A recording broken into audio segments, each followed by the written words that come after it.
What's good, YouTube? Welcome back to another reaction video. And today I have a very special reaction from Rage Against the Machine. The song we're going to be reacting to is Wake Up.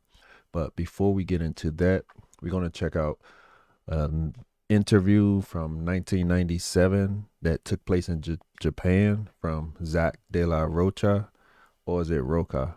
I don't know how he pronounces it because I'm still new into my Rage Against the Machine journey, but I decided to keep it going because you all have been showing a lot of love and giving me a lot of feedback on my last Rage Against the Machine reaction, Bulls on Parade. So I highly, highly, highly appreciate you guys for doing that. And you guys are telling me that I should keep this journey going because more great stuff is coming. You guys have been telling me about groups that they're connected to or have a similar sound, like Public Enemy and System of a Down. So you guys are opening up the rabbit hole for me and got me curious to want to go down that rabbit hole. So let's get into this. In living in the States, you're living in one of the most brutal societies in the history of the world, you know. And before I keep this interview going, a few comments have spoken and said that Rage Against the Machine music is still relevant to what's going on today. So I'm going to keep that in mind as I'm listening to their songs. And you guys told me to pull up the lyrics, so to really hone in on what Zach is talking about. The country who inherited the genocide of the Native American peoples, a country which participated in chattel slavery, you know, the only country in the world to use and drop an atomic bomb on another country, society. The country which murdered and enslaved millions in Southeast Asia as a result of the Vietnam War. And we drew from the people who resisted. We were inspired because we feel that any society or any government or any system that is set up solely to profit a wealthy class, while the majority of the people toil and suffer and sell their labor power, so long as that system's only true motive is profit interest and not the maintenance and embetterment of the population to meeting human needs, then that society should not stand. It should be challenged and questioned and overthrown. And as I'm listening to Zach speak, and I can really tell the feeling of significance that these issues are to him. It has me wondering, did he do like any activist or political work outside of directly speaking about this through his music? Because it's rare when artists like this comes along and they really have a bigger message beyond the music, and they really care about the people, they really care about the struggles, they really care about the greater good of their country. So yeah, let me know. Waking up to the long legacy of brutality of American history and subjugating the world's population has been something we wanted to challenge through music. You know? Well, initially, I has always been a very, I was drawn to music really, really early in my life. And, I don't know whether I had friends who were older than me who turned me on to different things. I think initially I was listening to like Hendrix. Yeah, I was listening to a little bit of jazz. I was listening to Charlie Parker at a very young age, and I was just drawn to it. I started playing guitar at first. It was my first instrument I played. Later. And as he's speaking, like how I mentioned in one of the previous Rage Against the Machine reactions, how his flow is so versatile and his performance is like really energetic and magnetic. Seeing that, say, he grew up listening to Hendrix, grew up listening to jazz, and especially the jazz thing, because you know so much can happen in a jazz performance. It's all over the place. It kind of like reminds me of him. It's like jazz to me is like beautiful, organized chaos. And like so far, the songs and performance I've heard from him is like organized chaos. And I mean that in like the best way possible. So it makes sense. Uh, I think it was just an instinctual thing. You know, there was I grew up in a very, you know, I was a Mexicano in a part of the country where I was the exception to the rule because most Mexicanos in Orange County were there because they had a broom or a hammer in their hands or were picking baskets of strawberries, you know. So this is, there was I had a deep sense of frustration and alienation I experienced growing up in a very conservative community, very racist, very conservative community. And I think that that's what initially attracted me to punk music and punk culture. Yeah. Well, I mean, there was so many, I think, the people that I were listening to at the time, you know, really moved me. People like Iggy Pop, the Stooges, you know, the MC5, Public Enemy, you know. I heard of the name Iggy Pop. Should I check them out? Or is that one person? Uh, Run DMC, you know. We felt that those were two me. And see, he mentioned like some elite MCs, so it makes sense. Like he's a student of music, so his performance is starting to make so much more sense to me now. Mediums which, you know, instinctually moved us, you know, and we felt could provide the most compelling backdrop for our ideas, you know. I grew up breakdancing. I grew up playing punk rock music, you know. I grew up listening to it, you know. It spoke to me in a way that no other music until that point could speak to me. So you know, it kind of happened. It was spontaneous. It wasn't a lot of thought put into it, you know. Yeah, we were very excited about the idea of playing hip-hop with live instrumentation, you know, and fusing the music that we loved so much, that we felt drawn to. So I don't know, it was very spontaneous. Do you all believe that Zach was ahead of his time, especially like when he's mentioned on fusing genres?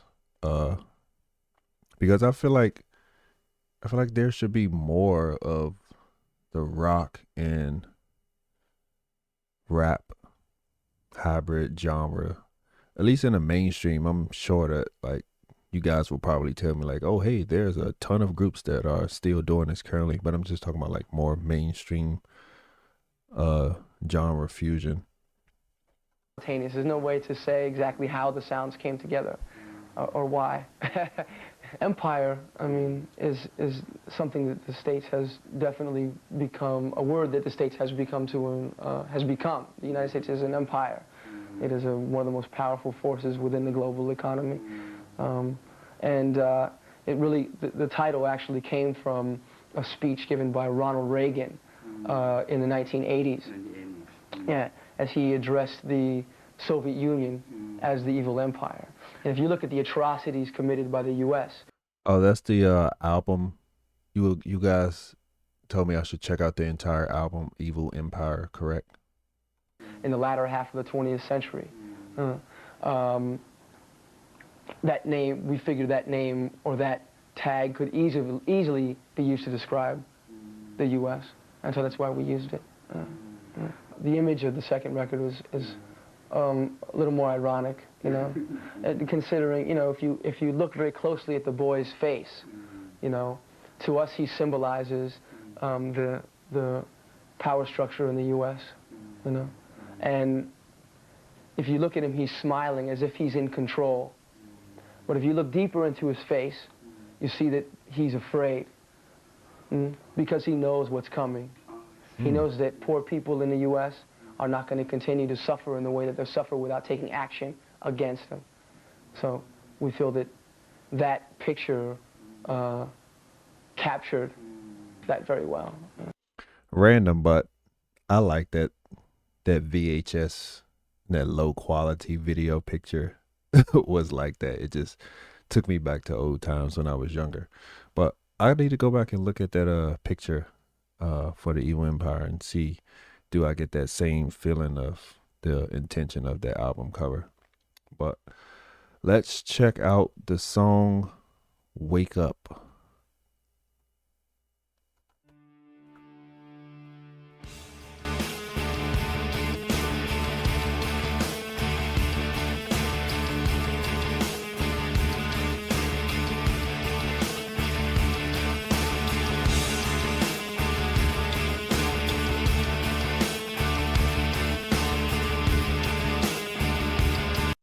It's already starting real warlike.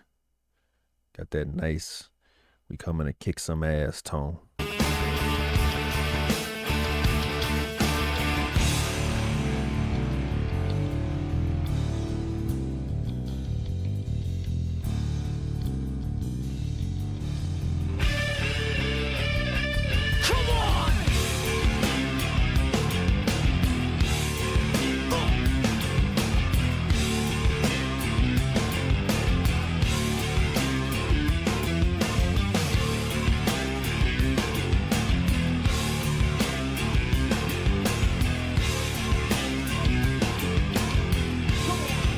You guys said the guitarist is Tom Morello, correct?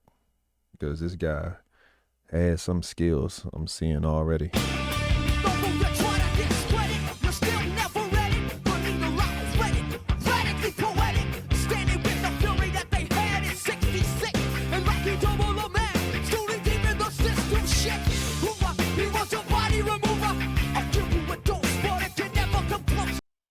He said Hoover, he was a body remover. Is he talking about J. Edgar Hoover and like all of the stuff that the FBI were doing with certain groups in the country?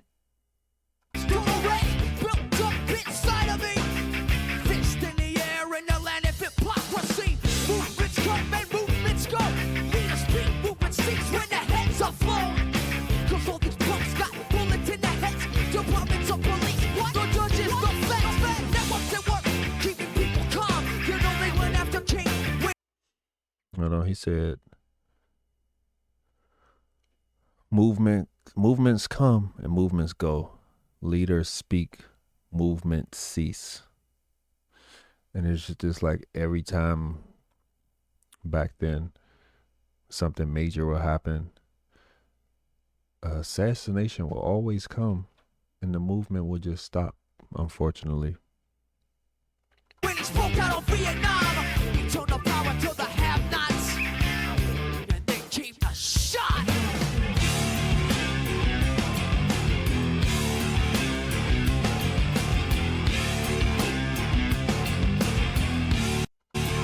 Yeah.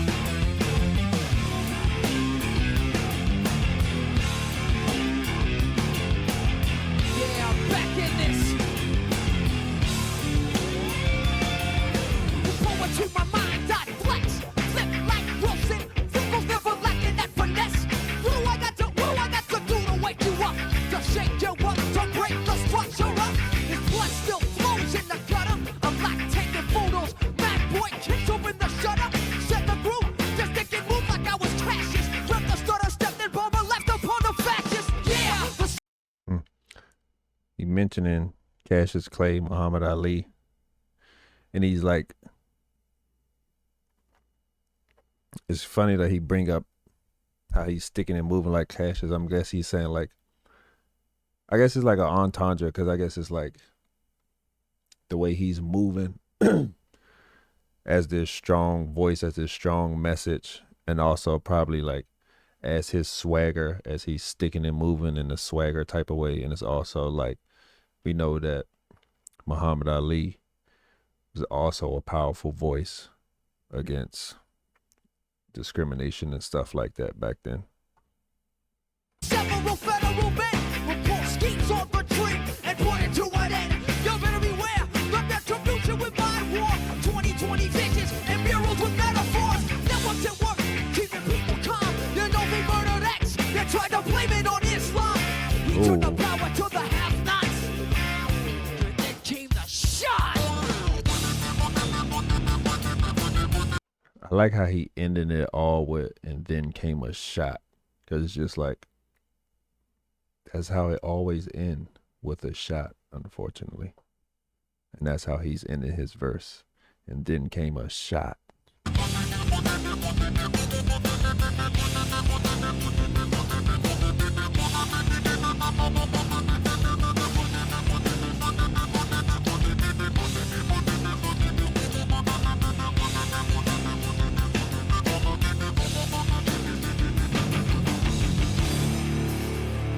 These guitars are fucking crazy.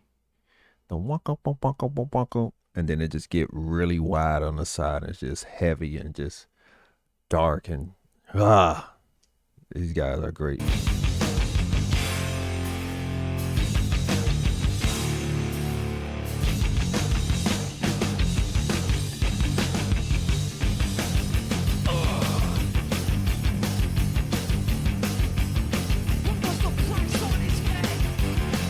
Hold up, I didn't think it was going to transition into that.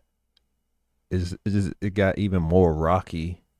Like, cause at first it still had the hip hop, funky fusion to it, but it just got real hard and rocky. Like I said in the other reaction, like their transitions, like their songs so far just keep changing, but the transitions are still smooth and it's just so unpredictable. I'm thinking it's about to do something else, then it just takes me way over here, but not to the point where as though I'm disinterested in the song.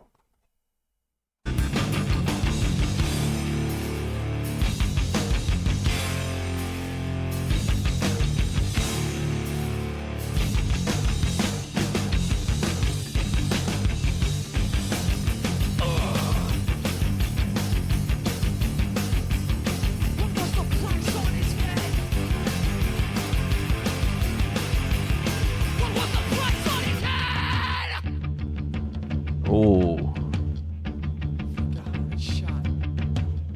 I like how he yells out of frustration, like, what was the price on his head? Like, how much money made you do this bullshit to stop his movement?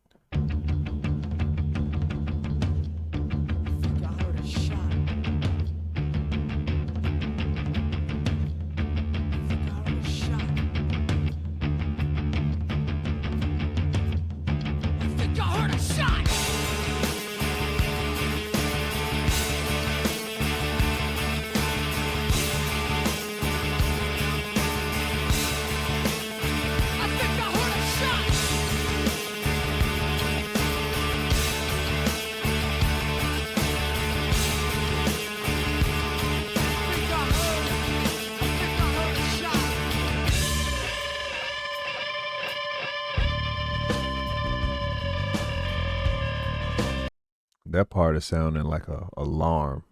So it's like all of the rhythms and the sounds and the way they are using certain amps, it sounds very intentional for this type of song in the lyrics.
what you saw.